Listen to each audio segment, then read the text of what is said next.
So Nick and Neil are now going to give a live demonstration. Yeah.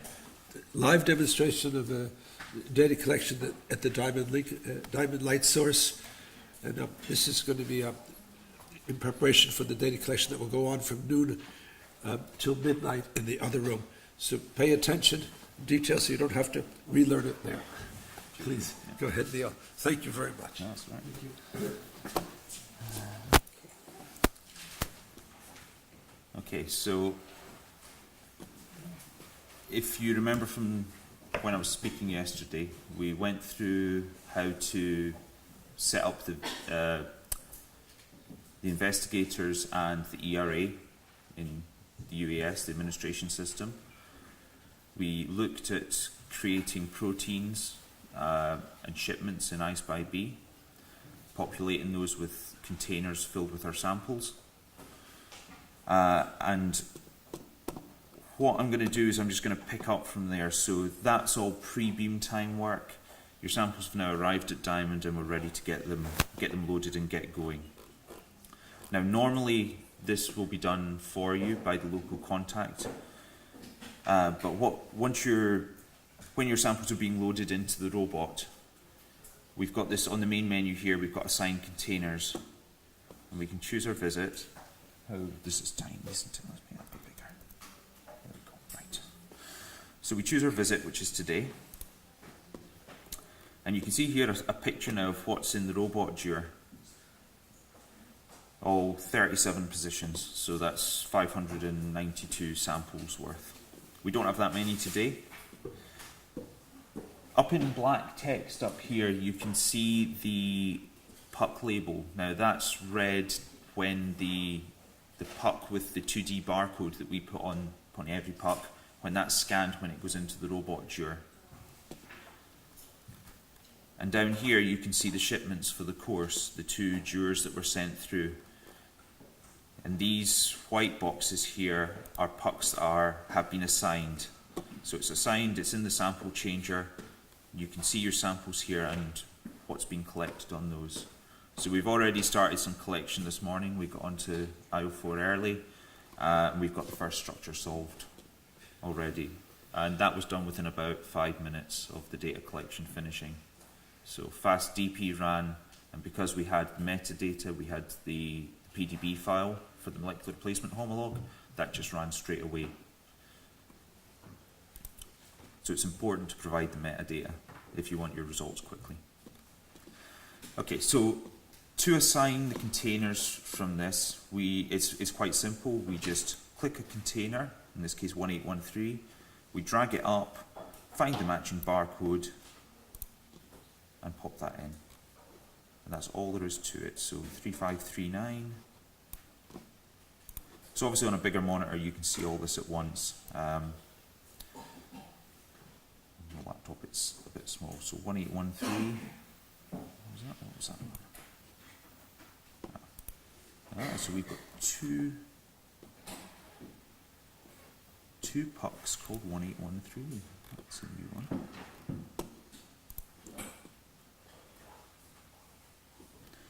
So I didn't define all these. Joel has defined some. Christian has defined some of them from Finland.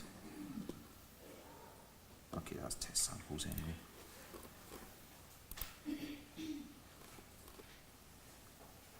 Okay, Orly, can you check what is supposed to be in puck 1813, CPS 1813? Because we've got 2 pucks with the same ID with different samples in them. And I think that's a mix-up between us putting in samples and Joel. Sorry, Joel. I keep saying why I'm doing that. Christian.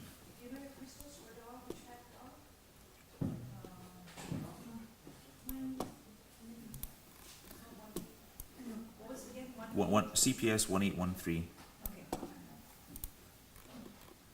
We'll find out pretty quickly if it's the test samples and they don't diffract very well. It's probably the other ones. So 2 packs with the same part. Yeah. This is a clear example of why we're using barcodes now, because it's really easy to make mistakes. and you've only got 2 shipments and 10 pucks.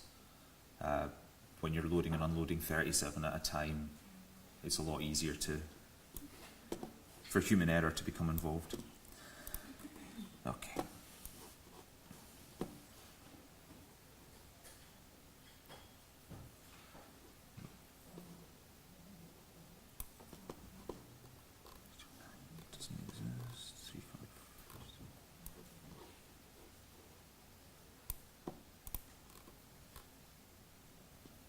Okay, we've got a couple of, looks like we've got a couple of extra containers here that aren't actually in the dewar as well. Okay, we'll figure that out as we go. But that's how you assign samples to the robot dewar.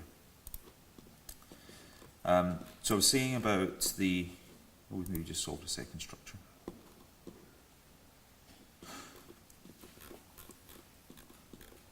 I was saying about providing your sample, providing the PDB for a molecular replacement homologue.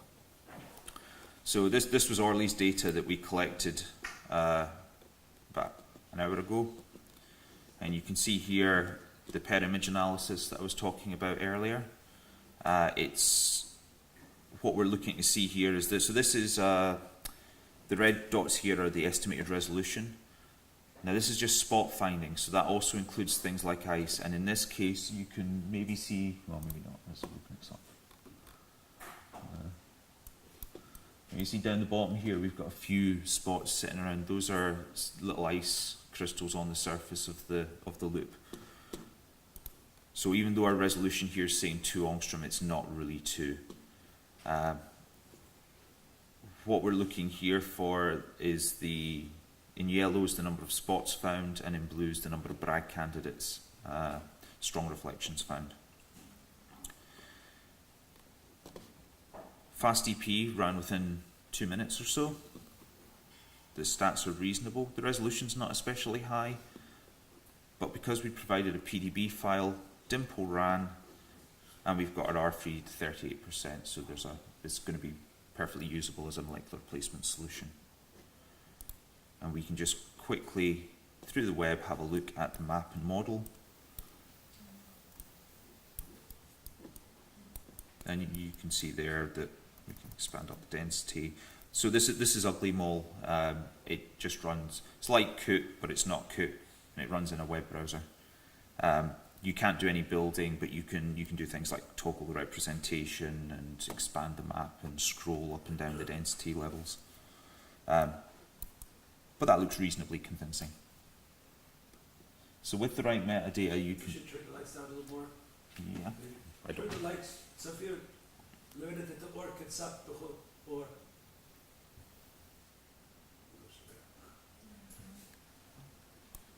Yeah, it's kind of, I don't know. I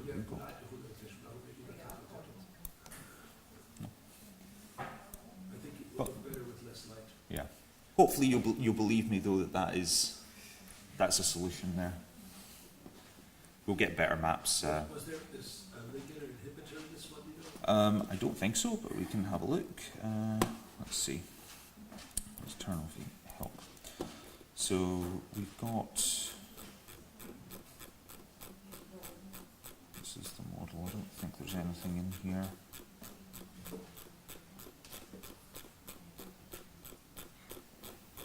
Was there inhibitors for inhibitor? No. Okay, so.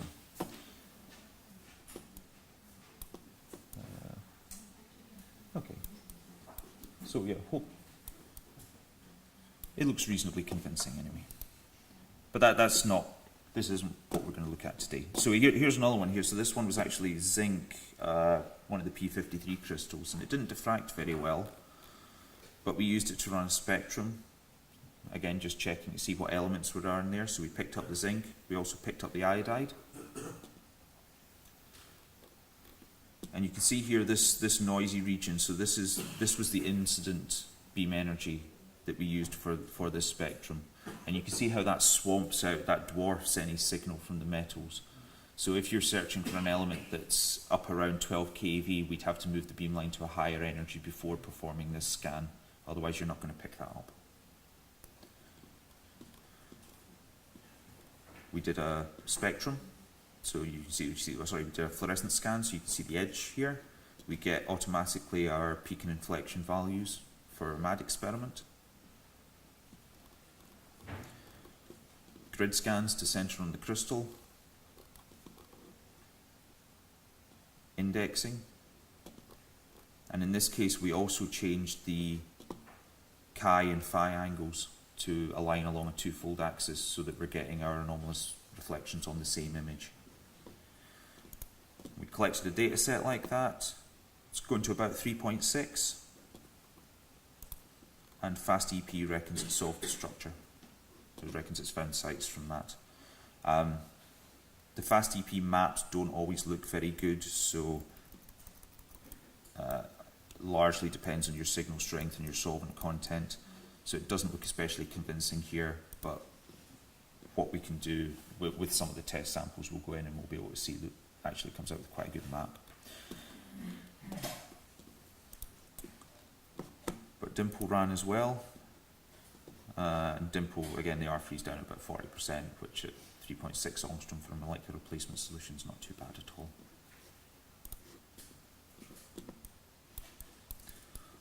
So we can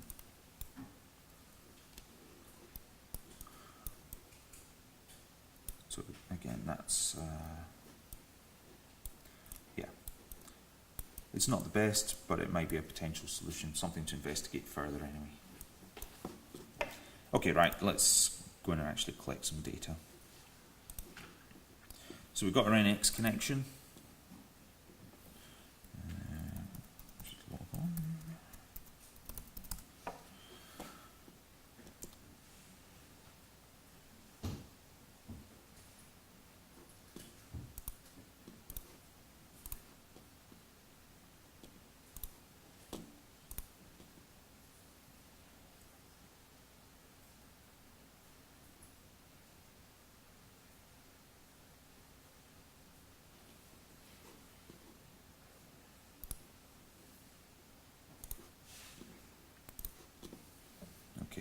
So I'm going to run this on some test crystals we've got in our commissioning directory, so I'm just going to change visit for this part.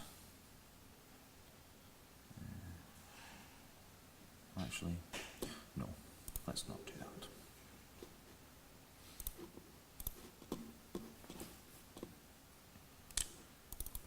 I'll do this differently. I'll run it in our visit today so that we can all see the results from the test crystals, and you can work on those.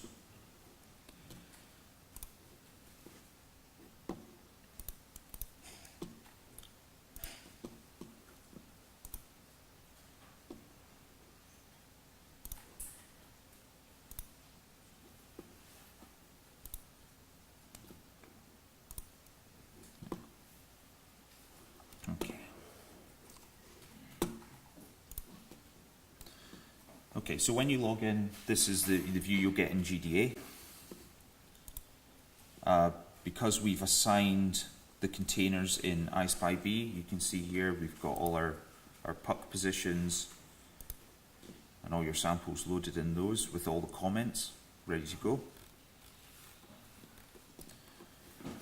And what I'm going to do is, you can also create containers in iSpy-B, in GDA. So we can just quickly go in here and create a container. So I know I've got some thaumatin crystals in here. So we've got a protein, a sample name.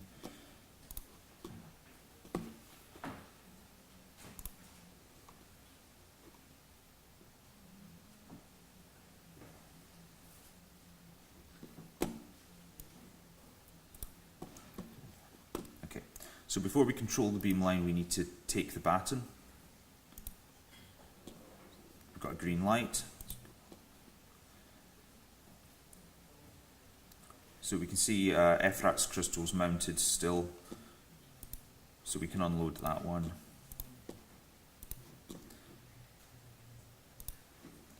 And then if we look at the webcams for this, choose visits.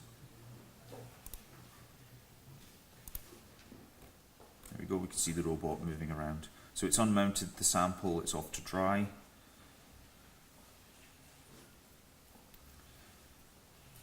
So what I'm going to do today is I'm just going to put up some test crystals. We're going to collect some native data, perhaps some experimental phasing data, do fluorescence scans, line scans, just show you how GDA works and how to navigate around it. So we're fairly relaxed. If you have any questions, just shout. Okay?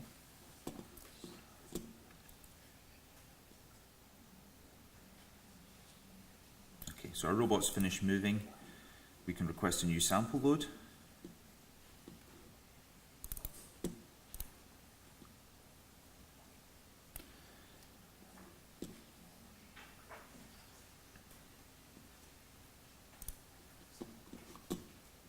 This is web-based?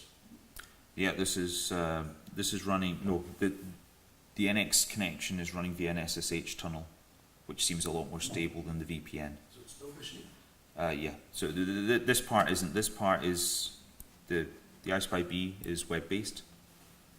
But you connected through no machine. Not for this part, no. It's for this part's connected through no machine via an SSH tunnel at the moment. SSH. Yeah, it seems more reliable than the VPN connection.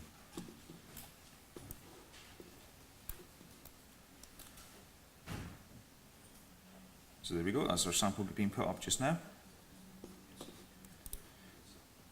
And the first thing that will happen when you load a sample is the camera will try and optically center that. As you see here, it's finding the loop edges and it's going to just put it in the middle of the screen. If your crystal matches your loop size, at this point it will be pretty well centered. In this case you can see if that's even a crystal sitting on the end there. It's a little bit off because the loop size and the crystal don't match. So we can center, first task we need to do is align the crystal. We have different ways of doing that here. We can do the standard click to move, rotate 90, click up on the sample. We have 3-click centering, the same as you're probably used to at the SRF.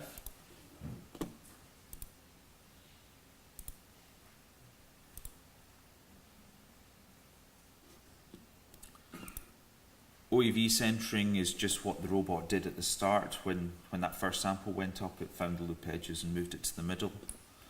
And we also have X-ray centering, which we can just try just now. So X-ray centering is something that's a bit experimental at Diamond at the moment. We're still working out the parameters for that. What it does is it uses, I've done that bit already. So it uses the optical centering technology to locate the edges of the loop. Moves the crystal in there and draws a box around those edges for a 2D grid scan. Performs the grid scan, finds the strongest spot within that. It only looks to about 5 angstroms, so it avoids ice rings. Once it's found the sweet spot in that 2D scan, moves to that point, rotates 90 and performs a second column scan to center in the other direction. And it does the same thing there. So the whole process takes a couple of minutes, and you'll see this little window up here, this in progress button, that'll go away when it's finished. The rest of the GUI at the moment doesn't give you a lot of feedback in what it's doing, but what you can do is look at iSpy-B, and we'll just refresh this and we should start seeing the results coming through. So there we go, it's done the first scan there, and then it's done the second one.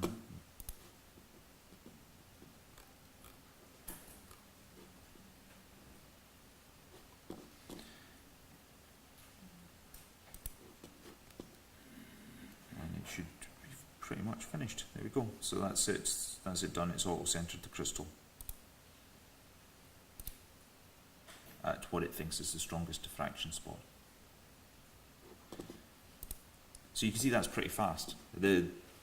For whatever reason, these images aren't displaying right on iSpy-B for the grids.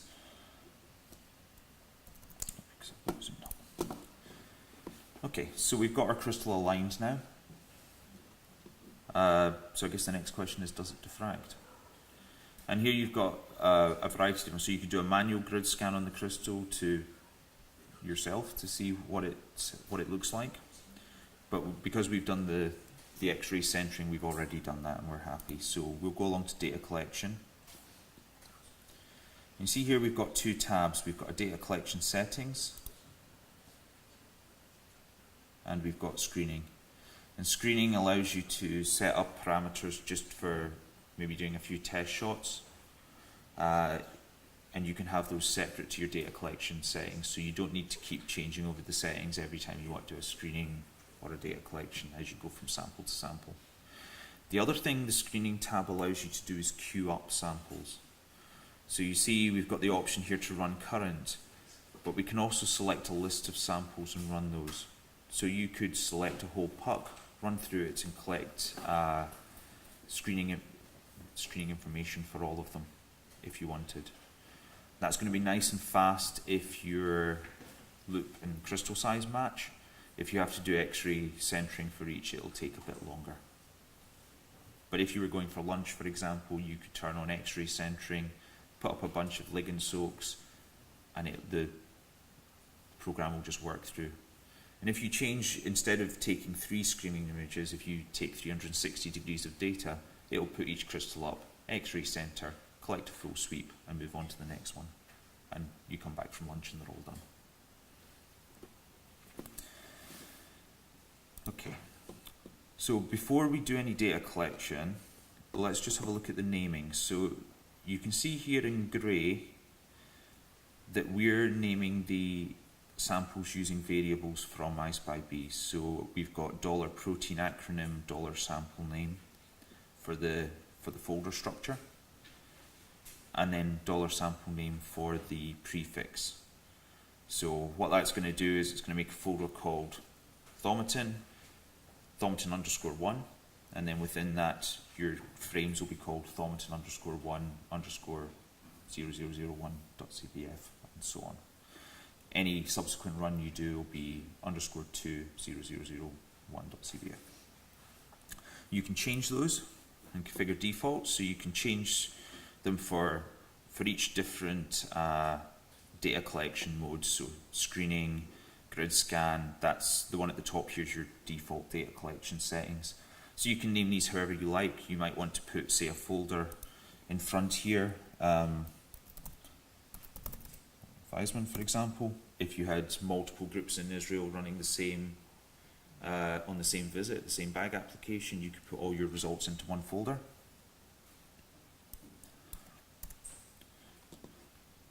And you can set up how you want, if you want grid scans in the same place, or normally people like them off into a folder by themselves because they don't actually contain data you're going to use for structure solution at the end of the day.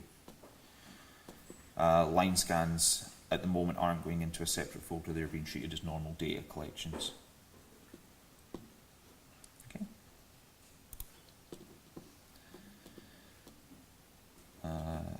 Right, so let's collect some screening images. So the screening software we use 2 methods for indexing. We use a ZIA2 strategy and we use MOSFilm. MOSFilm likes fairly wide sliced images for indexing. So you might want to consider increasing the oscillation angle here to maybe 0.5 degrees only for screening. Don't use that for data collection.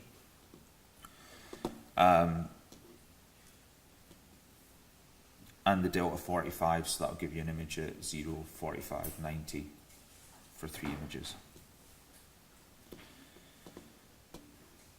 The other settings are all fairly standard.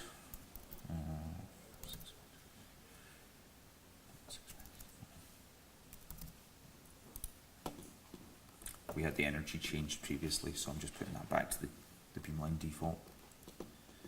We can change the resolution. So what I was saying yesterday is try work with the auto processing. The indexing is more robust if you choose a resolution that is somewhat related to how well your crystal diffracts.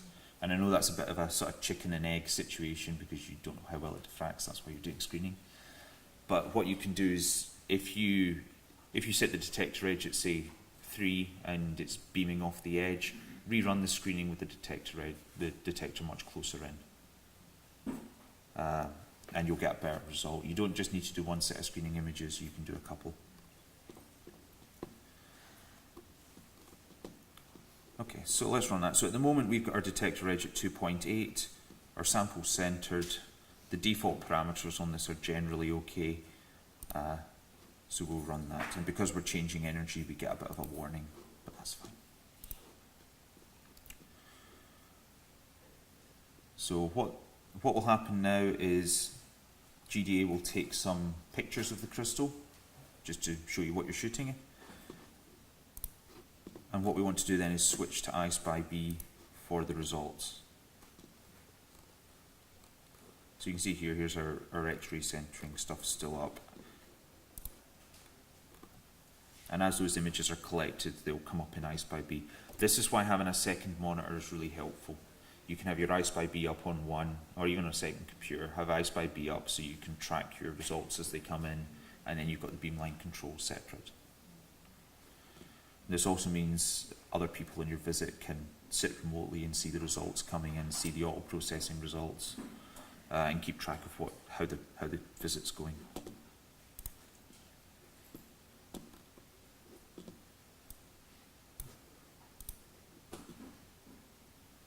It's been a bit slow because it's doing the energy change.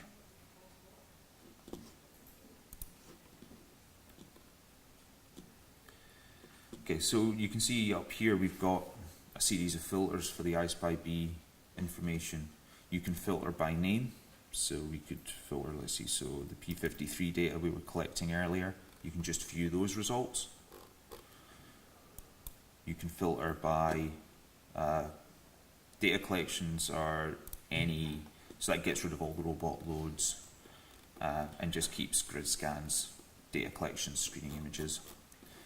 Full collections looks for, I guess, the bit you're interested in, the actual full data collection at the end. It cuts out all the screening images. You can also look for edge scans if you've performed any of those, MCA spectra. And you can combine that then with the keyword filter, so it's quite easy to get access to only the data that's relevant to your particular samples. And you can do that across all visits within the proposal. It's not restricted to the one you're currently on here. If you've used sensible names for your samples all the way through, you can pull those up from a visit on I-24 last week, the stuff from 6 months ago.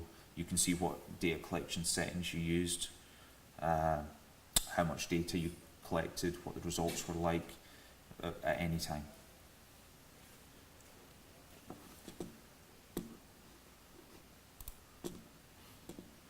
Okay, so our screening images have run. We can have a look in I/SPY-B at the image, and you can see there are strong spots visible right out to the edge here. So our detector is obviously far too far back. Regardless, MOSFilm has still run. So you see once we run a data collection, the auto-processing is triggered. So a green tick means it's completed successfully. The gear whirling icon is in progress. You might see blue question marks as well. Those are, it hasn't run. That might be because it doesn't meet the criteria to run. So in the case of Multizear 2, we've only got one data set. You need more than one for Multizear 2. In case of Big EP, it makes decisions based on the resolution and anomalous signal.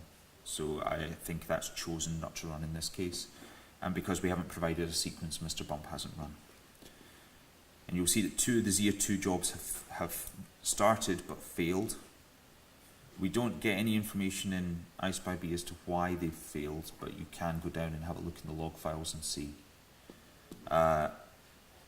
It looks like Dials has run successfully though, so good on Dials. I don't know if Nick's around. Result. Okay. So we've got our screening tests here. We're still waiting for the Edna and Zia 2 strategies to come in, but MOSFilm's picked up that it's a tetragonal cell, and because it's thaumatin, it's a pretty well characterized crystal. Those cell edges are correct. So what we should do is we should go back and we should rerun the screening images with the detector closer in, and that should give us a more accurate strategy. So it's back to data collection screening tab. Yes. So, yeah, sometimes you do need to refresh to see the results come up. Yes, that's true. That's true. Z2 has actually finished on that. Has it? Okay, right. I Spy B is sometimes it's supposed to auto refresh. Sometimes it doesn't. There we go. Okay, so we've got the ZIA2 strategy as well. Edna's failed for whatever reason, but ZIA2 is running. It's given us some suggested data collection strategies out. I'll point out this is ZIA2 knows absolutely nothing about what you're trying to do with your crystal. It doesn't know if you're trying to do phasing or MR or search for metal or anything else. So the strategies it suggests are purely for a wedge that will give you complete data.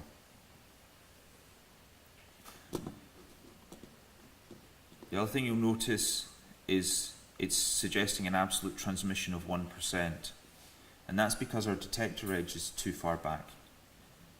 It's put the resolution at 2.9 angstrom because that's all the spots it can find. It doesn't care that you've got a 30 I over sigma at the edge of the detector. It gives you a strategy based on that.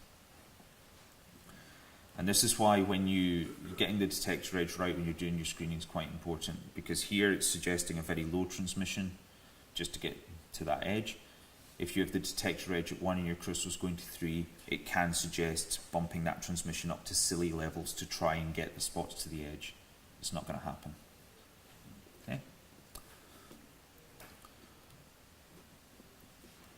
Okay. So, yeah, we get some strategies out, treat them with care, and think about what the goal of your experiment is, what you're trying to find out from your crystals. Okay, so we're back to the screening tab. We can redo it again with the same parameters, but this time we're going to put the detector edge down to 1.4 and see what the result is from that. We don't have to change the energy this time, so this should be a lot faster.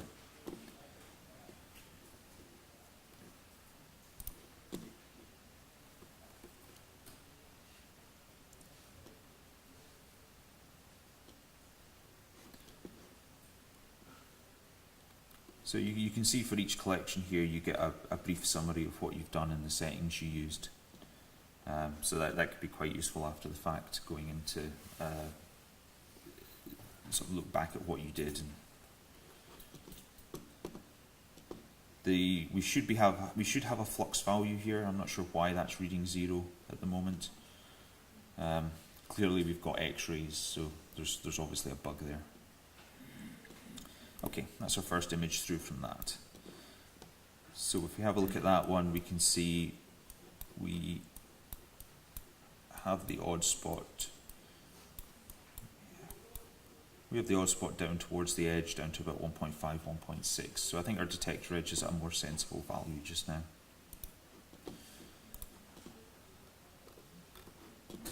I Spy B's got a habit at the moment of giving you the green tick before letting you see the results. It's a bit annoying. You start spamming refresh, waiting to see them. So the per image analysis over on the side here, you can see again it's picked up the resolution to be about 1.6. It's got quite a lot of spots found. It's sort of what you would expect for data that's diffracting like this. And I think most of you would be happy to see results like that coming through from your crystals. So would you recommend to change the beam size based on the size of the crystal? Normally, yes. So it's good to match the beam size to the crystal. I mentioned to Orly earlier, you need to think about what beamline you're on. So if you're on a beamline, think about how your beamline's changing the size of the beam. If you're on a microfocus beamline like IO4 or I24, they're concentrating the photons down into a smaller space. So as your beam gets smaller, that flux density is increasing. Your beam's getting hotter and will cause more radiation damage. Okay? So by using a larger beam, you can spread those photons out over a larger volume of crystal. As long as you're hitting crystal and as long as it's homogeneous, That's a better approach for the data collection. You'll get stronger diffraction for less radiation damage. Now, as Sasha was saying in his talk, you can go to a smaller beam and collect from different places. It's perfectly feasible and it works. It's slightly harder to set up. Okay. I'm not keen on changing the beam size much on IO4 at the moment because I got a warning from Ralph, who's the beamline scientist, to say they've been having a few issues with the F switch that controls the lenses they use for microfocusing. So we might just make do with the beam size we've got, and unless we get some really tiny crystals. On the other side of things, if you've got a small crystal, don't use a beam that's hitting the solvent. All that's doing is giving you background rather than diffraction. And for very small samples, that can make quite a big difference, especially if your diffraction's tailing off around the 3 angstrom mark, which is where most of the diffuse solvent scatter is. Okay. So all our strategy tasks ran successfully at that time, and you can see now it's suggesting transmissions which are a bit more sensible. Sort of 25% transmission, 40 millisecond images, and there's several different options here for strategies. So what we can do is we can go back to GDA now and have a look at the data collection settings. And you'll see the button here called strategies. We can open that up. It tells you the last one you collected, the last strategy you ran.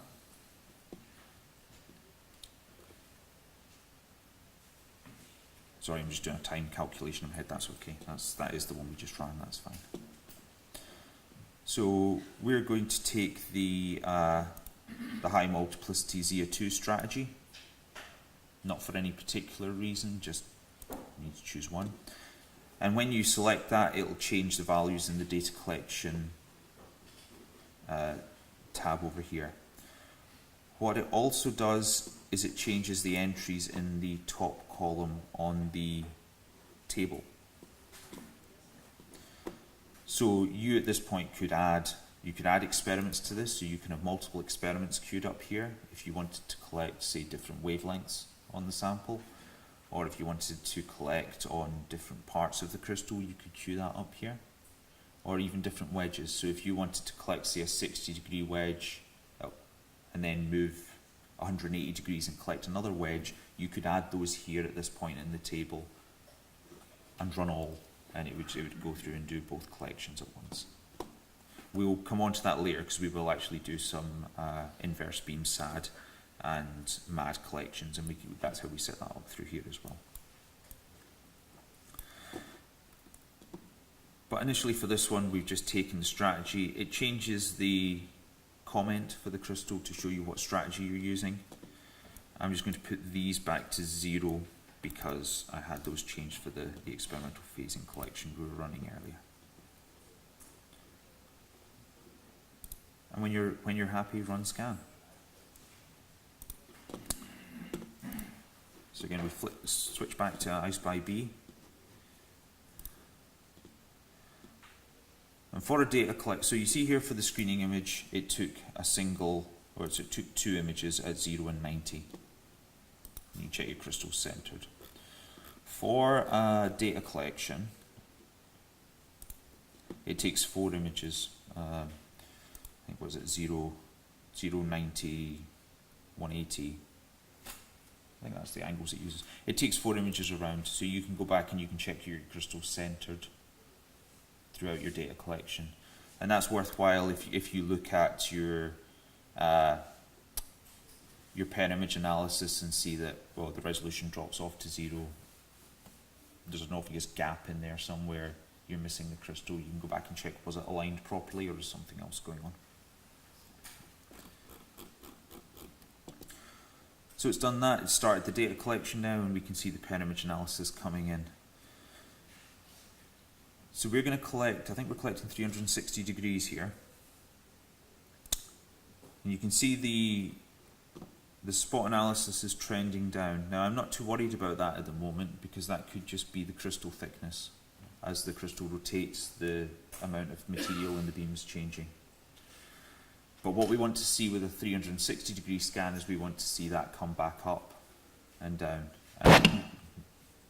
And we'll look at the positions of the troughs and the peaks to make sure we're not not damaging the crystal too much with radiation damage.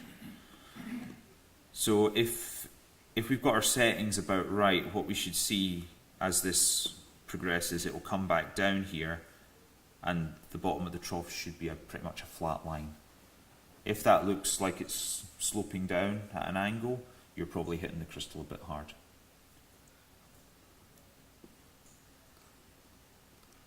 As I said, we're not quite as advanced as the ESRF in terms of the dose and dose strategies and working out how much data to collect in that respect. A lot of it is try the first crystal, see how it goes, and work out from there. A bit more empirical.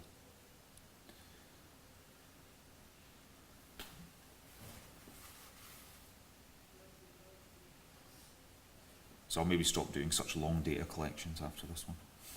It takes a wee while.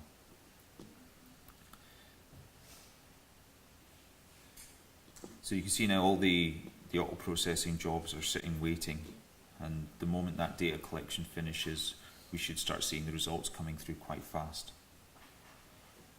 Okay, that's the data collection done.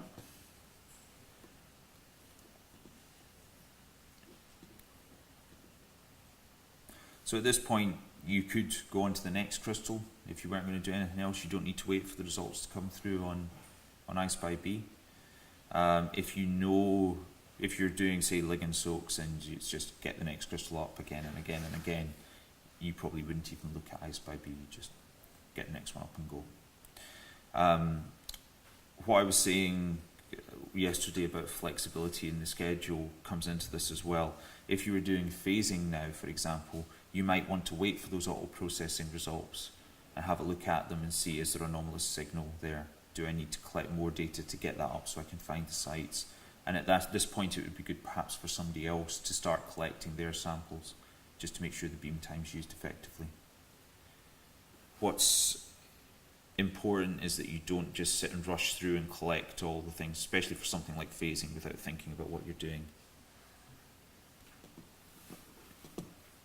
So, data collection's finished and the auto-processing jobs have started.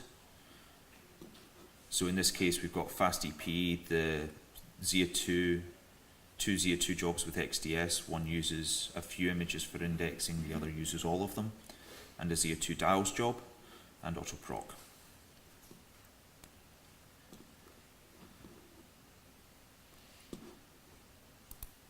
So it doesn't take too long for the results to come through. More images you collect, the longer it takes. But usually we can get a FastEP result pretty quickly after the end of data collection. So the molecular placement is only using histogram? The molecular placement from this one might not work because I named the sample THSU rather than THAU. But in general, yes. So well, Mr. Bump runs off sequences. But what I was saying about adding the PDB to your protein setup means dimple will run. So you don't need to put an apo form of your protein in there. You can put what you think is your best homolog PDB in there, and dimple will run a quick and dirty. So what dimple does is it takes your MTZ that comes out, and first off it just does a straight rigid body with your rigid body refinement with your model that you've added there. Now if those are the same space group and cell, that runs very quickly, and if the R3 drops below 40%, I think is the threshold on that, you get a result straight out. If the R3 doesn't drop on that one, which it probably wouldn't for a molecular replacement with a homolog, it will then run phaser. It doesn't do any fancy settings, it just runs phaser and it looks to see if that improves the R3 instead. So you can use it as a quick, or a crude molecular replacement approach. And again, it's not going to be the best molecular replacement in the world probably. You might need to trim the model a bit. But when you're collecting data, you need that fast real-time feedback as to whether is this solved or not. Should I maybe think about If it gives nothing back, you might want to consider maybe trying sulfur SAD on some of your crystals that are coming up, or seeing whether you can experimentally phase rather than having to struggle with MR.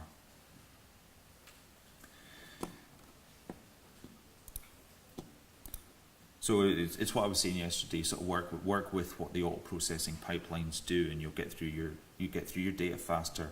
You'll get real time feedback on what you're actually trying to achieve.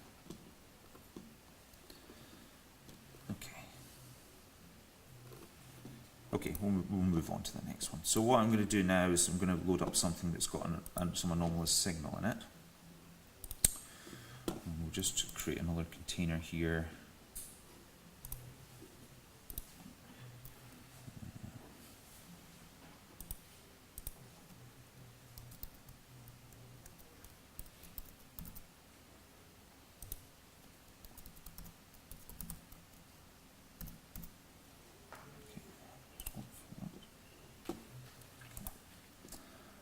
So this puck contains crystals that are, there's thaumatin crystals again, but we've added some selenourea to those.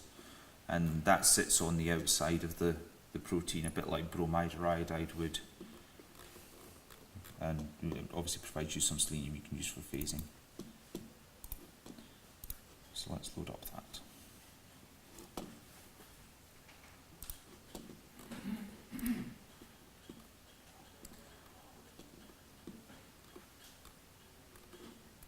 Okay, so FastDP's finished integrating that data set.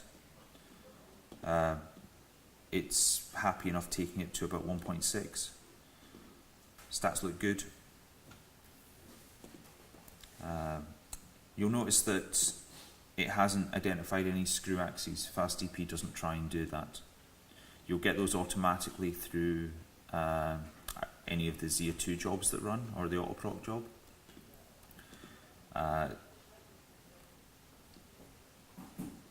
But the addition of a screw axis isn't going to change your stats. Now you can see, now that that's finished, it's triggered dimple.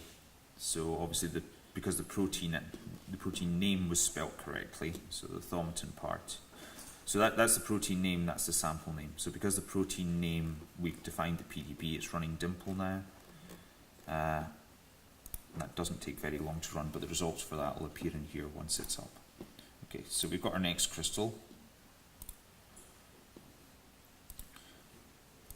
This is kind of huge.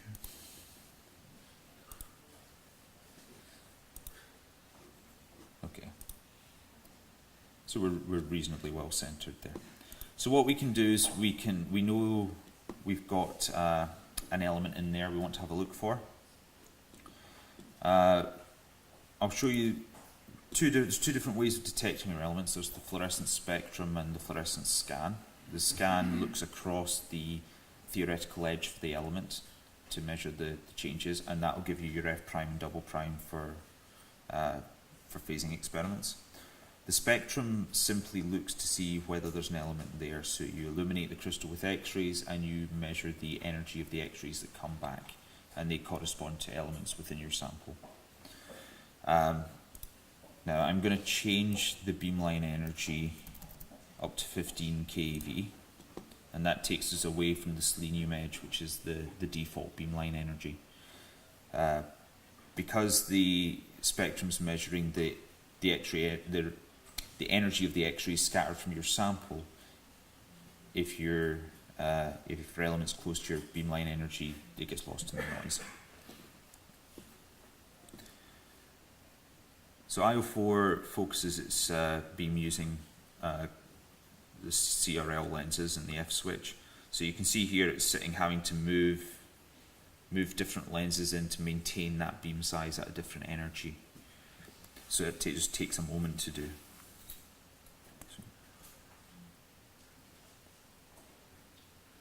And the good news is you only have to do this once for your sample. You don't need to repeat this for every single crystal of the same type.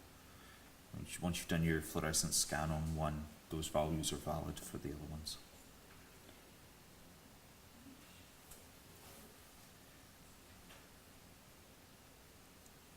Okay.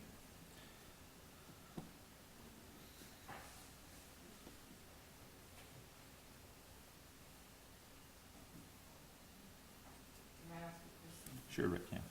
So if you do this auto-processing, use these auto-processing pipelines, then can you use them also if you have decided to do multiple sweeps with these different crystal orientations? Yes, so Maltesia 2 will do that automatically. So if we look up here at our Thaumaton data, if we were to put that crystal back up and collect a second sweep somewhere else, it would process it individually, but Maltesia 2 would also then start running. So you see at the moment Maltesia 2 hasn't run because we've only got one data set from that crystal. The moment we collect a second, it will run. The other thing we could do is what we did earlier with Orley's crystal. We collected data from 2 different crystals, and we manually triggered a reprocessing job that involved the data from both. And I'll show you how to do that once we've got a couple of data sets up. Not sure actually, is that finished yet? Let's see. So we can look at our reprocessing job here. Oh, there we go. Okay. So this was from Orley's crystal earlier. We had a couple of data sets that were going to about 3 angstrom. It looked isomorphous, so we started that. And we can go in and hopefully see the results there. So in the auto processing, so you see here now we've got a tab, this ZIA2 via Socalo. That's the reprocessing task. Unfortunately, there's a limit to what we can call these tabs, and that's why you get a lot with the same name. It's a limitation of the database. Until we can get that changed, we're stuck with it like this, sadly. Okay. And we get a warning because the beam centers moved during refinement, but given that every other data set is okay, I'm not convinced that that's right, and I'd be quite suspicious about what this has done here. I'd want to check those results carefully. But it has tried to combine them. It might be they're not isomorphous, and rather than fail, it's just moved the beam center a little bit. But that's how you can manually do it. And I'll show you, once we collect a couple of phasing data sets, I'll show you a faster way of doing that that's a bit more manual. And that would be how I normally run sort of combinations of sweeps for phasing. So that was the combined 2 data sets, right? Yeah. So it had higher resolution. It had higher resolution, but the fact it had changed the beam center by so much, the beam center hasn't just become wrong for that one sweep. Something else is going on there. So you'd want to check that one carefully. The auto processing does a good job in general. Maltesia 2 is not as robust as the other parts of the pipeline. Okay, so we've got our crystal up. Has that done the fluorescence spectrum?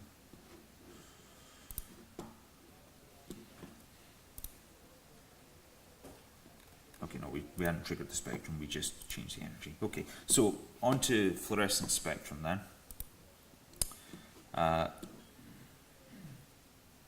There aren't really that many options to it. You can manually set the transmission. I wouldn't advise it. Optimized attenuation works well, and you can actually damage your crystal quite severely on the fluorescence scans if you start using 100% beam. So the defaults are fine. We'll hit run. It does not take long at all to do. There's a bit of a bug at the moment where you when you start that, it shows the last scan done even if it wasn't for your visit, so I'll need to put a ticket in to get that fixed when we get back.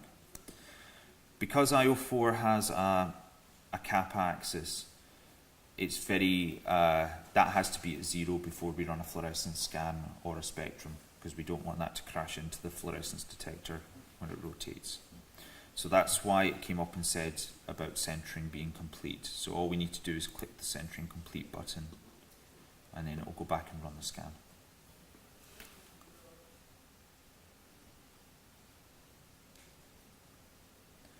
Takes a little while while it does the attenuation optimization.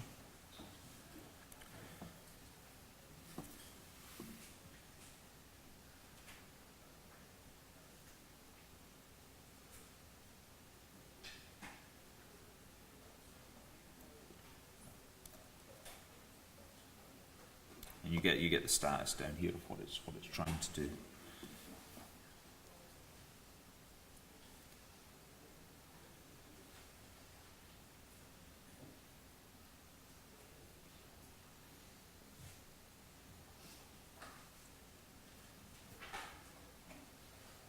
So it's worthwhile with every time you bring a new protein to the synchrotron, it's worth running a spectrum on it just to see what's in there.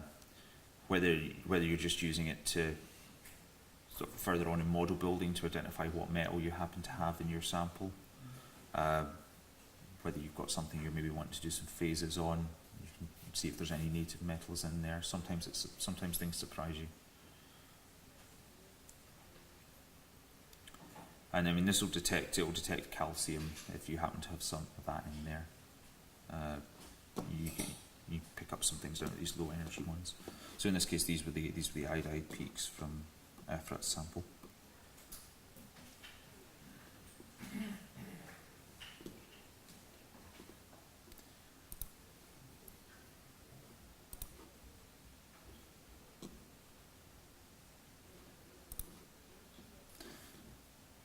Okay, I'll show you that while we're waiting. So in the tools option along here, you have different things you can do with the beamline. So there's annealing. If your crystal's not diffracting too well, you can cut off the cryo stream for a period. It's just a flipper that shoots in front of the cryo. Sometimes it can have a big effect. Sometimes it kills the crystal. We have a wash crystal button, and depending on the beamline, that'll either drip liquid nitrogen onto your sample, or it'll take it off, put it into the dewar and put it back up.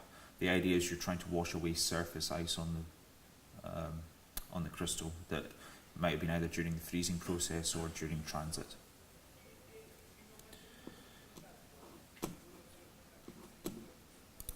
Over in beam optics, if you're concerned about the beam strength, then you can move the scintillator in or out, and that'll move a YAG crystal into the path of the beam. Moves your sample a little bit so it stays in the cryo, puts a scintillator stick in and opens the shutter so you can see the beam position.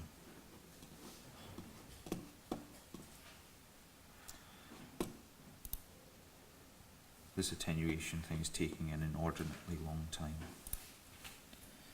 Something might have gone wrong here. This command isn't available to you guys, so don't do this.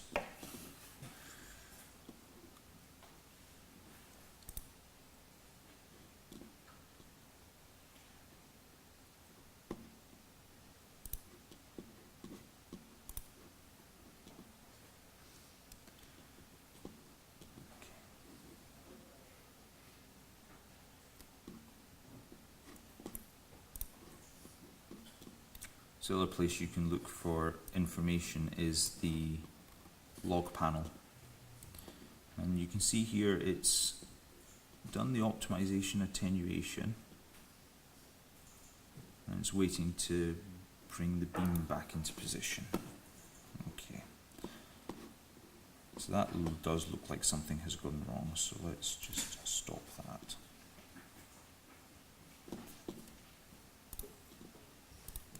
I can demonstrate now the move scintillator in.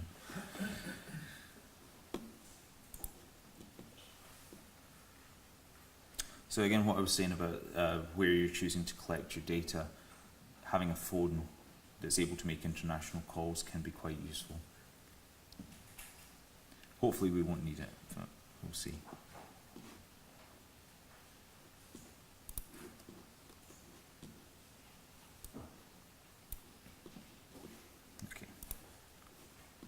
So the beam's there, that's okay.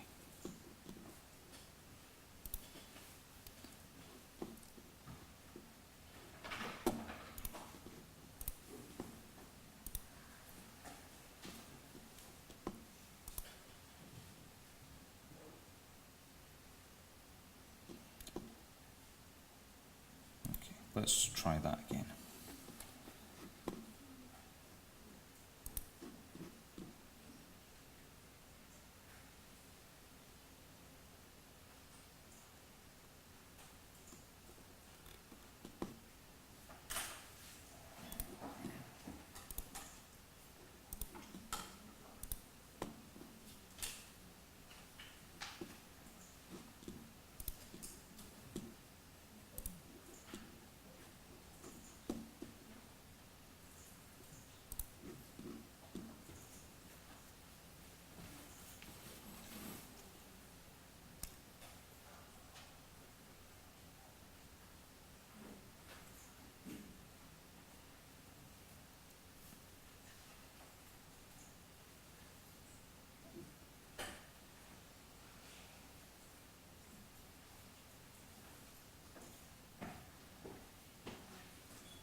think I know what might be happening here.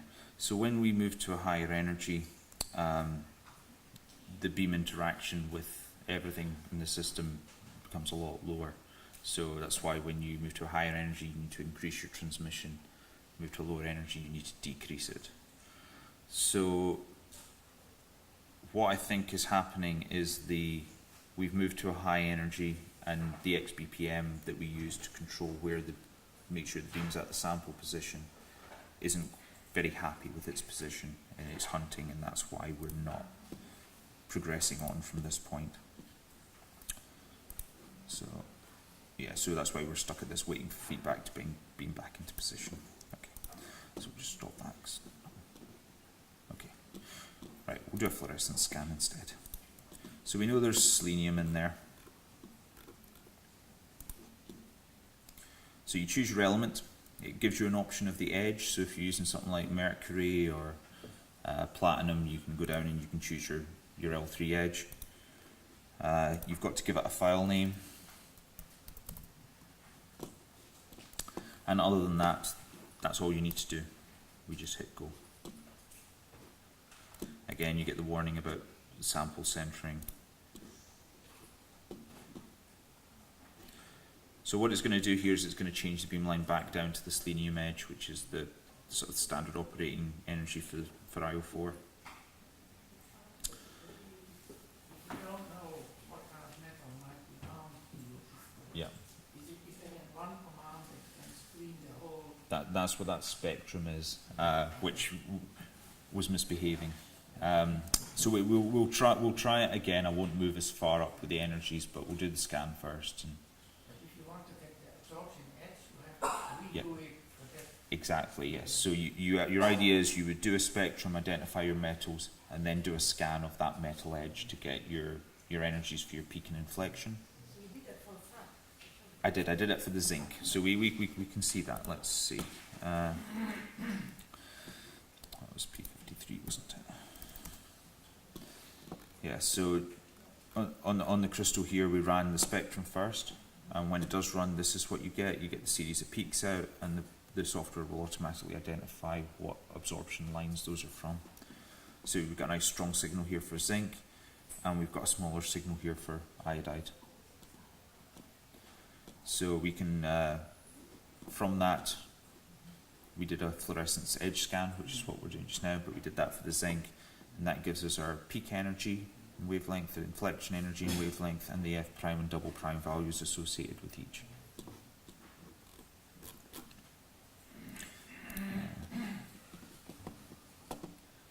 How are we going? Let's see what this is doing now. Okay, there we go, that's a start. So this is the fluorescence scan. It starts off a certain period before the expected edge. It takes fairly big steps at that point. For the edge region, it finds slices across it, and then has fairly big steps at the end. So it takes a little while to run this, and then this is why if you were trying to identify a metal, doing fluorescence scan after fluorescence scan can take quite a long time. The spectrum saves you a lot of time there by working out what edges to go to first. The scan does, but the spectrum doesn't. So the idea with the spectrum is it runs quickly and tells you the elements, and then you have to choose which metal edge to scan based on that, and that scan will give you the, yeah.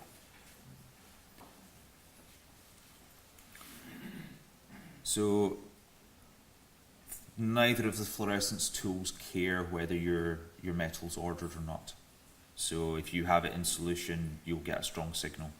So for phasing stuff like bromide or iodide, where you have a high concentration and you're sticking to the surface of the protein, you're going to get a signal there regardless of whether any's ordered or not. The same will go for your heavy metal derivatizations unless you back soak. So back soaking removes most of that, and then you can have a bit more confidence in the scan that what you're seeing is actually in there.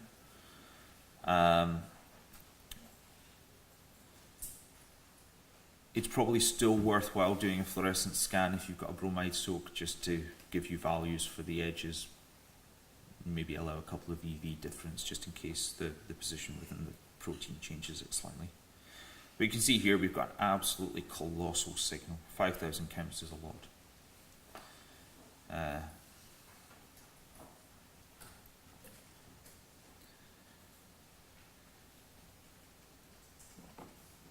So if you have a fairly weak signal, what you'll just get is a kind of spiky, noisy line that doesn't really go much above 100. But in this case, we know there's selenium in there, and we've got a good signal for that. So what we'll do after this is we'll see that once the scan finishes, we'll get the Chooch values, we'll get our edges for peak and inflection, and we can have a look at how to collect inverse beam, SAD and MAD data.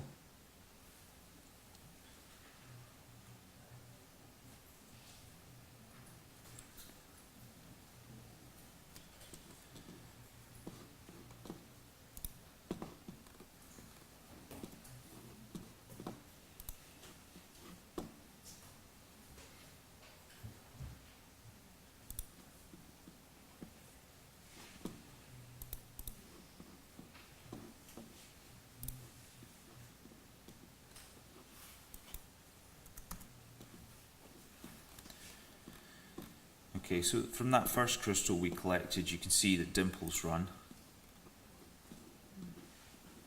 Our R factor, R3 is down at 17%, which is quite nice. And we can go straight into the map and have a look. What it does is it takes us to difference map peaks to start with. So there's something in there, but we're not sure what. Here it gives you the different peak heights that it's found for unmodelled blobs.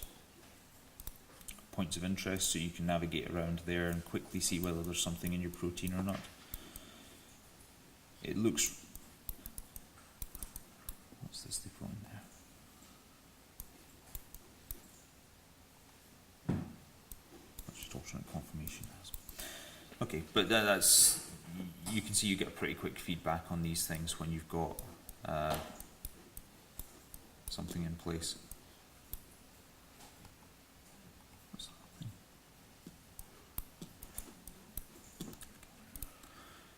Okay, let's go back. So our edge scans run. We've got our peak and inflection values. We've got the prime and double prime. So we can go back to our data collection settings now and decide what we want to collect. Did we run a strategy on this yet? I don't think we did we? No, we didn't. Right, okay. So we can do some screening. Default parameters are fine.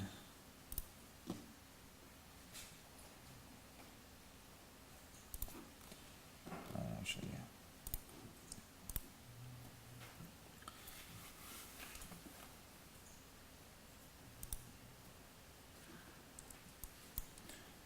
So what we're going to do now is we're going to run our screening images on the crystal that's got an anomalous signal in it. We're going to choose a data collection strategy, and we're going to convert it to a phasing experiment that will run multiple sweeps and combine the results into one output.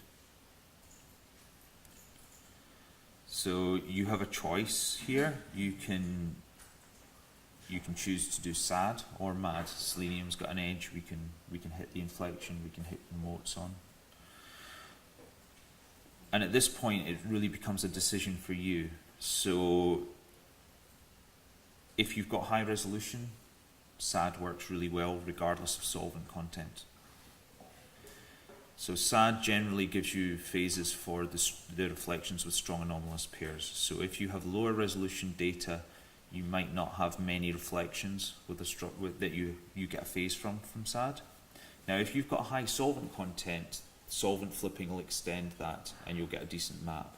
But if you don't, you might end up with a map where you can find the substructure, but you can't actually build into it.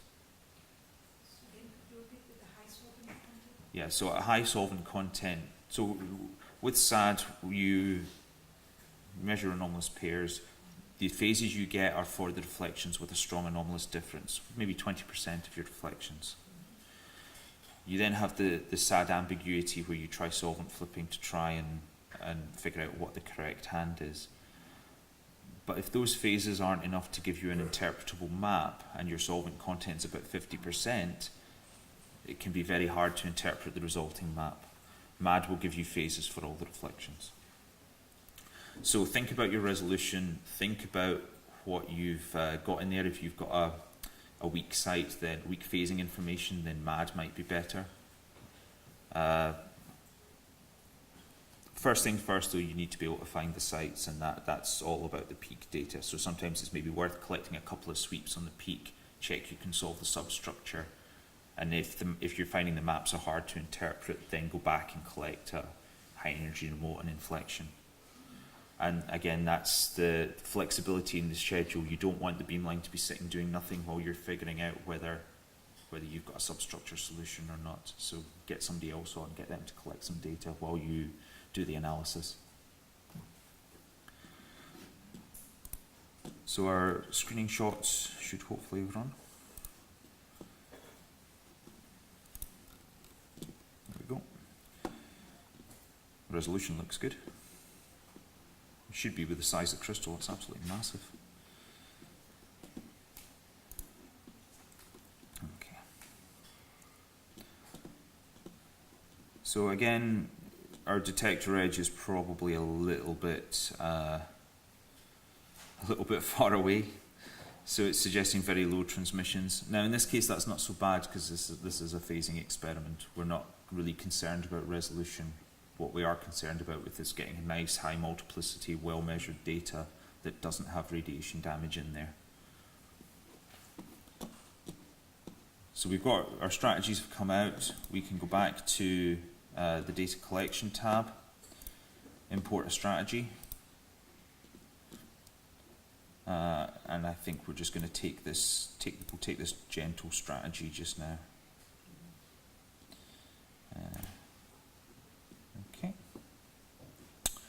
Okay. So if we select the row and right click, we now have the opportunity to either convert to an inverse beam SAD. So with that you collect 5 degrees or 10 degrees, rotate 180 and collect the same range. So you're collecting your HKL and minus H minus K minus L reflections close together in radiation damage time. Wedged MAD will collect a wedge of data at one energy, then the same wedge at the next energy, and go through it on you go. And again, that's spreading out, so you're getting your different energies together in radiation damage space. There's also the option to duplicate the first row for the Church energies, so that would be collecting a complete sweep of peak, a complete sweep of inflection, a complete sweep of remote, all at once. Okay, so I think we'll do it as an inverse beam SAD, and you get the choice now of the number of images per wedge. Our data collection strategy is suggesting an oscillation of 0.1 degrees. So we'll maybe, let's say 300. How many images are we collecting in total? We're collecting 1,000 images in total. Let's do 300 so it doesn't take too long. So that's going to collect 30 degrees, rotate 180, collect 30 degrees, and then go back and do the next 30, and so on. So that's what it does. So it splits it into two collections, A and B. The A collection would be, say, 55 to 295 degrees, and then the B collection would be the other side of that. But as far as the auto processing goes, it'll treat it as one data set and it'll put it all together for us. So once you've got all your data collection columns, it's simply a case of run all, and that will go off and run all that. We can keep track of that as it goes. So inverse beam takes a little longer than a straight collection. So, and the same with MAD, wedged MAD can take a long time as well. It takes longer the smaller you make those wedges. So there's definitely a time consideration. If you've got something you think's a fairly strong phasing signal, if you've got a selenomet derivative with full occupancy, for example, you probably won't need to do this. It might be worth, if you've got a few crystals, collect just a normal sweep on one a normal high multiplicity sweep and see whether you can solve it off that before going straight into inverse beam SAD on every single crystal. Tell you when the data collections will be done? It's started and has zero flux by the looks of things. Or at least the pen image analysis is coming out with what looks like blank images. That's not good. What's happening? In terms of time, how long it takes? No, it does. Sorry, it doesn't tell you. You can get a rough idea by looking at Progress. yeah, the progress bar, but it's not great. Let's see.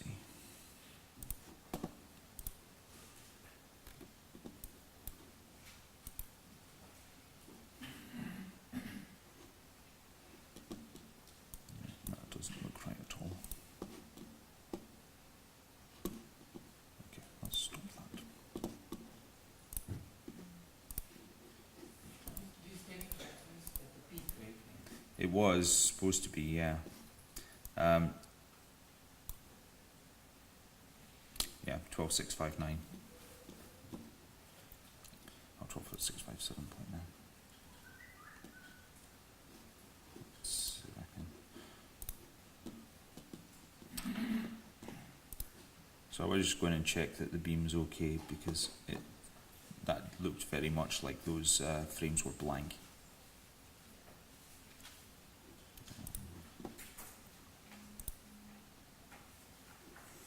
So sometimes if you have to abort a task or if something goes wrong, what will happen is GDA will pause the queue and this will change to red and say queue paused. If that happens, you need to go back into the data collection tab in the command queue and just hit play again. It won't let you do anything else until you've done that. So we're going to go back and we're just going to put the scintillator in and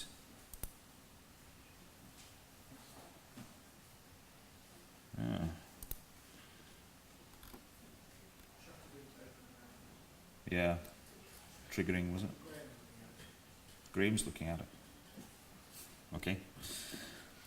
Right, okay, so we've got ourselves into a state now where we can't move the scintillator, but the GDA doesn't appear to be doing anything. So I'm going to show you the other self-help feature from Diamond, which is restarting the GDA servers. So if you end up in a situation where GDA is not responding, it's a client-server system, so the server communicates with all the motors and the client just displays the output.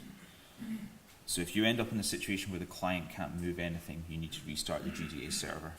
And within the folder where you launch GDA, there's this Restart GDA Server button, and we just let that run through.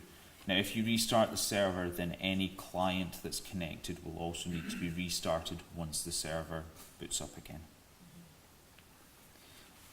This resolves most problems that aren't an actual physical problem with one of the motors. So it's probably your first thing to try if everything goes a bit wrong.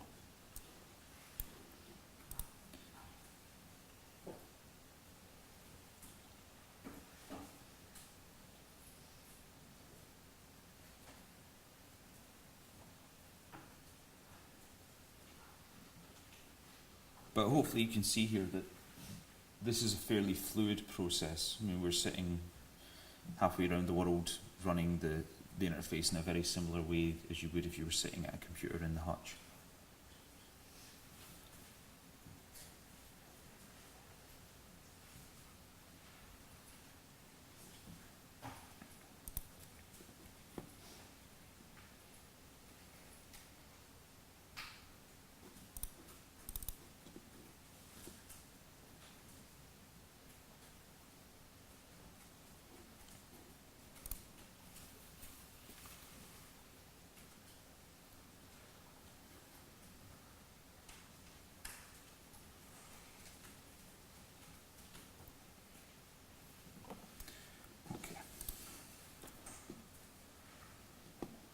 Okay, right.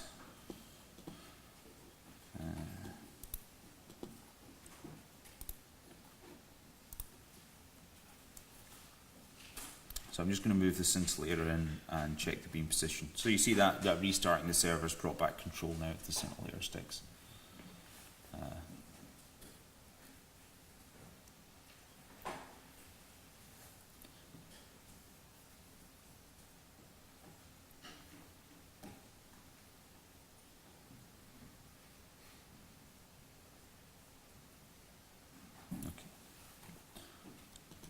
So we've got beam.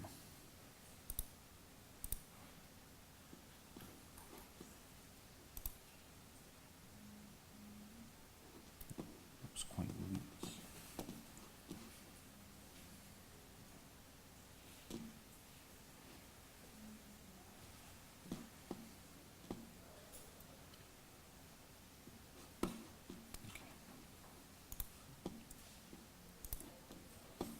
Right, okay, I will not collect an inverse beam again because it's going to take a while. We'll maybe just collect a straight sweep on this crystal at this selenium peak and see that, but we've seen how to set up an inverse beam experiment.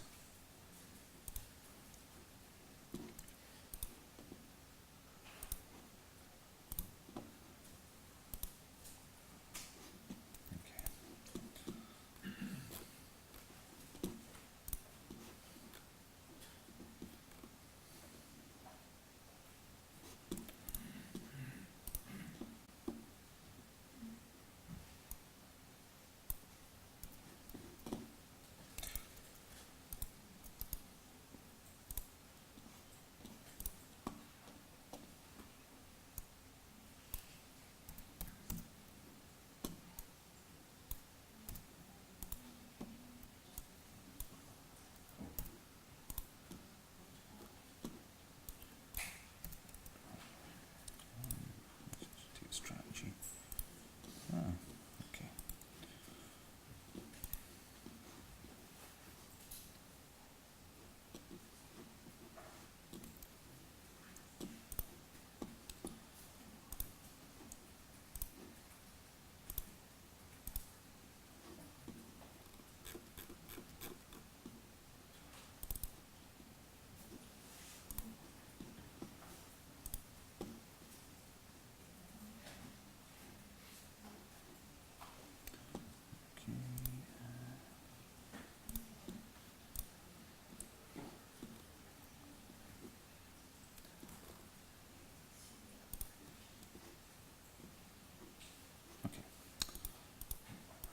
So hopefully we're back up and running again. See whether the shutter triggers this time.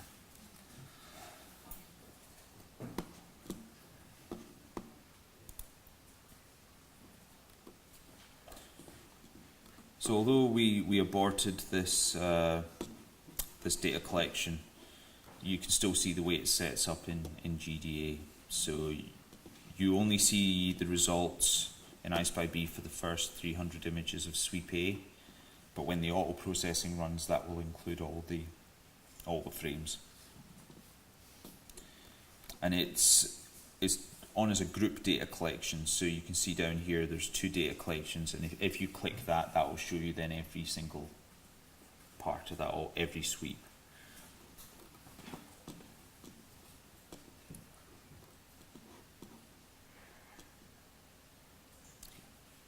We've got photons back, that's better.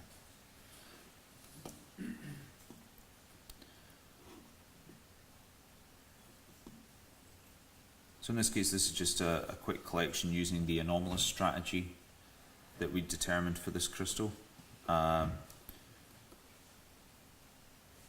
This will be pretty quick once it goes through, because there's only about 1200 images. And what we should see then is we should see when fast DP finishes the integration, fast EP should run, and we can have a look at the results from that. Then we'll have a quick look at grid scans. In fact, start the grid scan while we're waiting for the processing on that, and line scans, and that covers most of the things you'd want to do within GDA. Okay, that's done. So for grid scans, useful to check whether your crystal's homogeneous. find out where it is, or is helpful for centering if your crystal's hard to see within your loop. A big ball of glycerol, for example, or LCP or surface ice, any of those things can make it hard to center. You can save yourselves a lot of time by not having to do the grid scans if you take a lot of care with your sample looping. Crystal matches loop, not a lot of liquid around it. A lot of the time we see spent on the beamline is trying to get the sample centered. Okay, so the main parameters for that, for the grid scan, are the box size. So we've got quite a large beam here. Let's just bump that up a bit. Don't need to be the same, and you just basically click and drag. You can move it around. You've got your exposure time settings and your detector distance. It's complaining about the names at the moment because we had to restart the server. The next time we load a sample up, that'll be back. So I'll just give it a couple of names for there.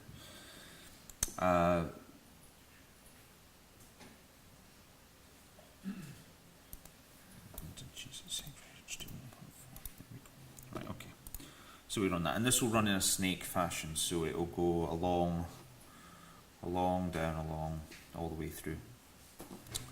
And if you're using this for positioning, you don't need to see exactly how far the crystal goes, because it scores everything relative to every other point. So as long as you're using the same settings, you can do this really quickly. You don't need to use this sort of stupid amount of exposure for this part.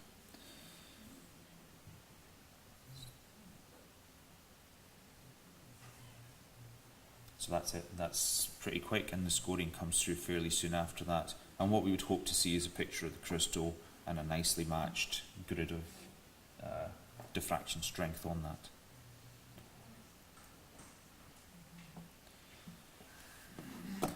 So you'll see this similar result in I Spy B. At the moment it doesn't seem to be centering the image. That might be because I've changed the zoom level on this a little bit.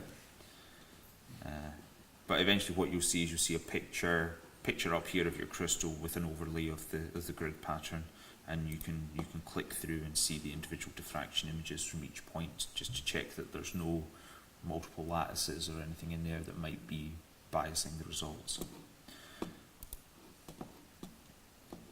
Okay, there. So we can see we've probably got a thicker part of crystal up on the top face here, but in general it's going to diffract. This one's fairly homogeneous.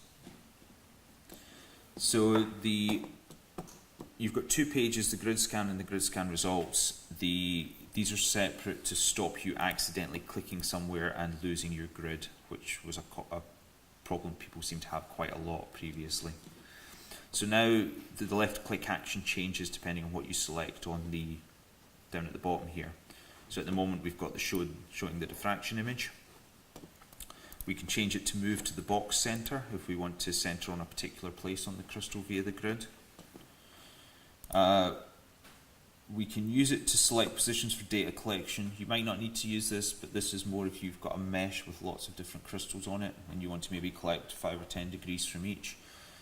You can now click on the different places that you want to collect on, and you can see now we've stored these positions, and you can copy them to the data collection table and it will put a new line in for each position. So you could select 3 or 4 spots on here, go to them and collect 10 degrees on each.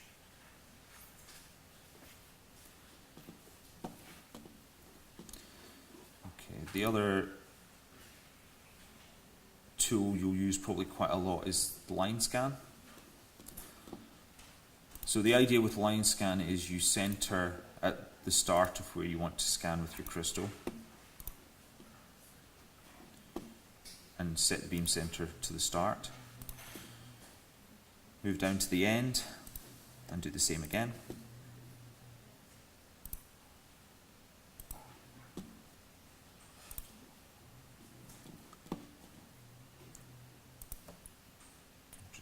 Name.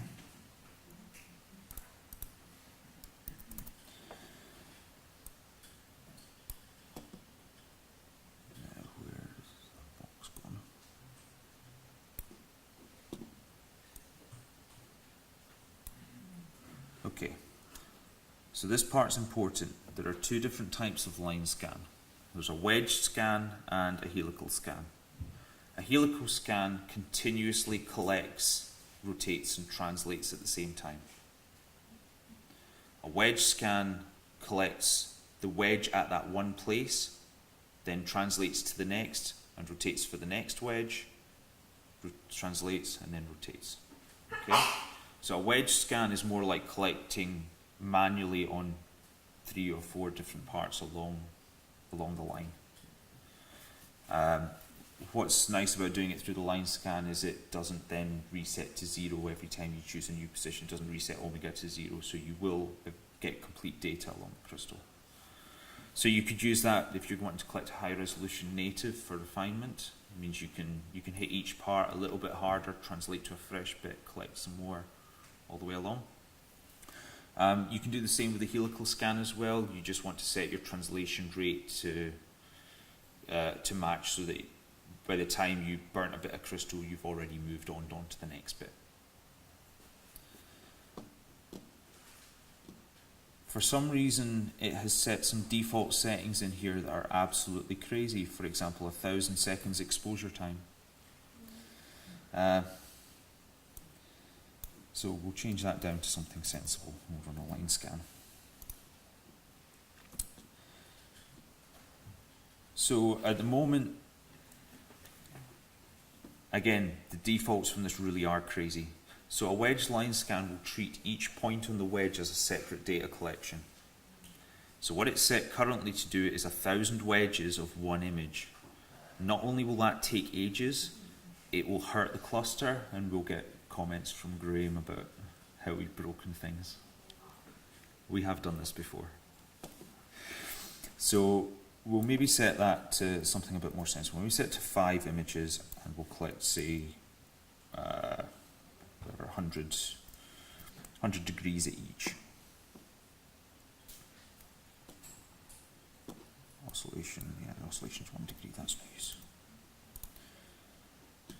So I should say with Pilatus detectors, for cryo-cooled samples on a Pilatus detector, an oscillation range of about 0.1 to 0.15 is about right. Don't start collecting half-degree wedges on a Pilatus, because the dead time will really hurt your data collection stats. I think the recommended value is half the XDS mosaicity, but from experience, 0.1, 0.15 covers pretty much every case going. Okay, so we've got our wedge scan set up. In this case, it's going to move to each point. You can see that the beam size is such that each point is going to be a fresh bit of crystal.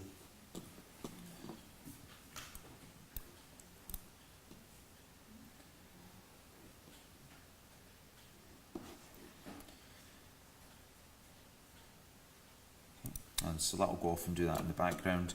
We can go back and we can have a look at our wedge we collected at the selenium peak. So you can see fast EPs run. Data stats look good, goes to about 1.7. Fast EP has also run. And we can have a look at the map model viewer and see how that's done. Let's see.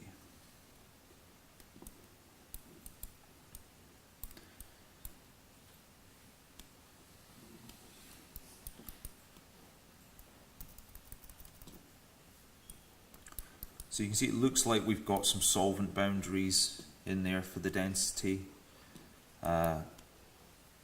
which is usually a good sign. There's discrete regions of protein and solvent. The maps that come out of fast EP aren't usually especially good unless your resolution is exceptional or your anomalous signal, your phasing signal is exceptional.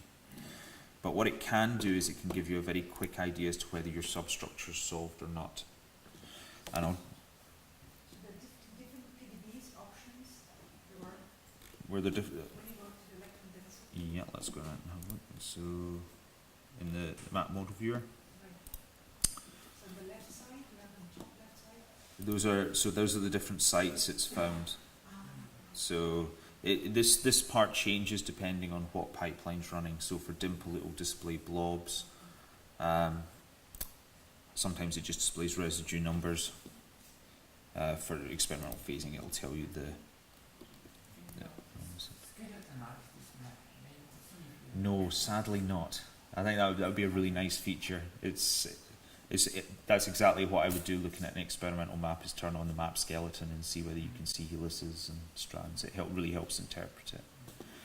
But there is something else in there, and this is a little bit hidden away. So if we go into our visit directory, which is the form DLS IO4 data 2018 2000. We go into the processed directory, which is where all our auto-processing results are stored. We can look at the selenium results here, and that's our data collection. So within that, you see a folder now with the autoproc, the fast DP, fast EP. I'm not sure how visible that is. Let's make it a little bit bigger.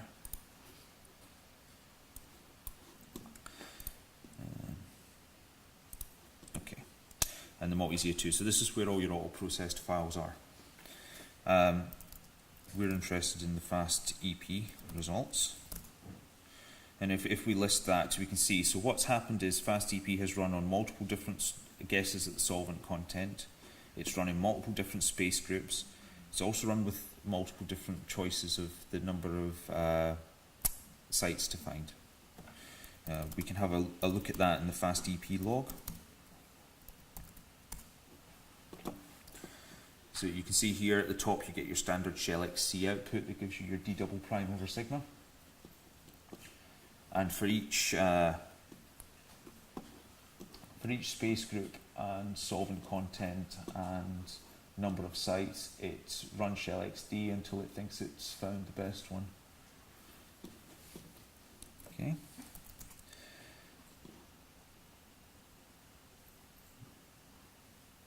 So let's see. It also outputs these images.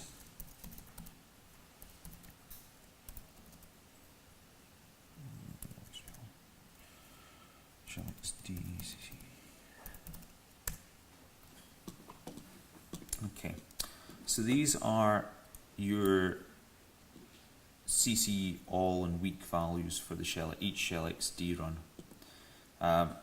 And what you're really looking for on this is you're looking for some kind of separation in population. So you're running direct methods trials. Most of them are probably going to be incorrect. Some will be correct, and you should see a separation in those two populations. So it's not looking especially clear there. I think it probably has solved it, it's just not looking very clear.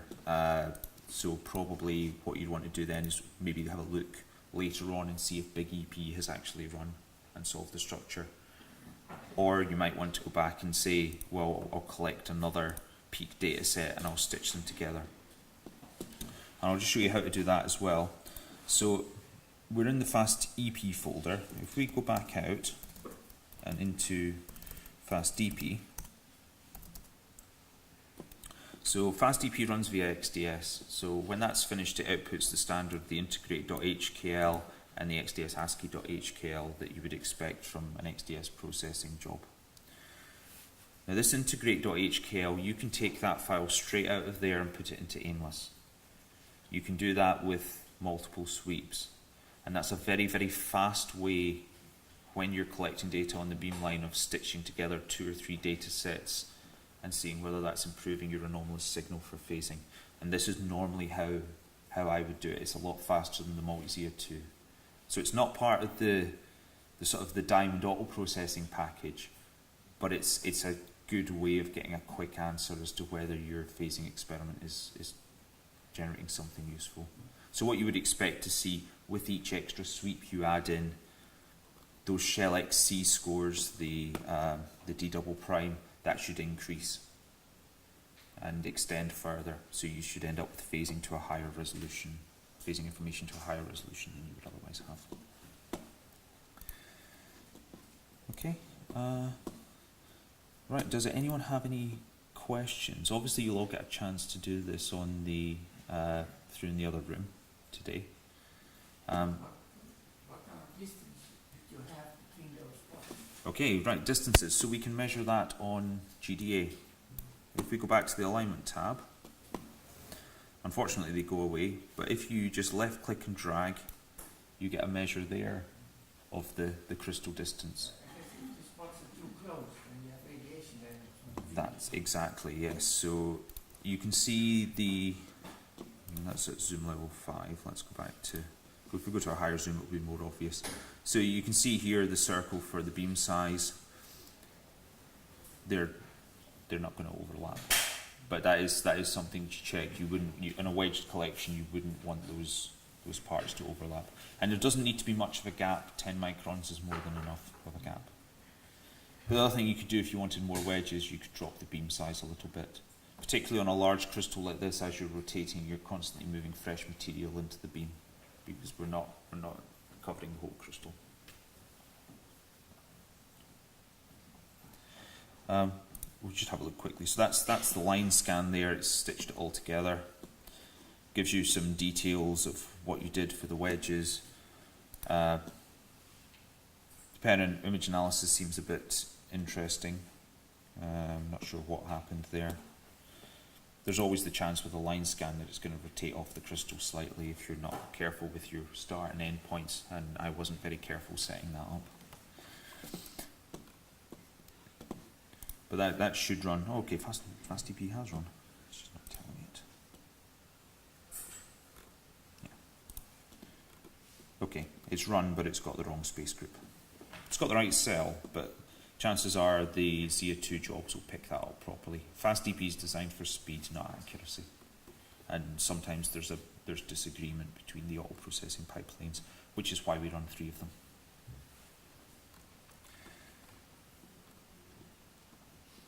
Okay. Anyone have any questions? Because we can keep doing this all day with test samples. So we want to thank Neil and Nick very much for this. But it's still to me almost amazing that we can do it here. And think that we can run almost $1 billion machine remotely, and it's the line speed isn't that fast, but it doesn't seem to bother anything. It's really great. It's the stability, yeah. So I mean that's a laptop on battery running GDA over the wireless. It's incredible. So thank you very much.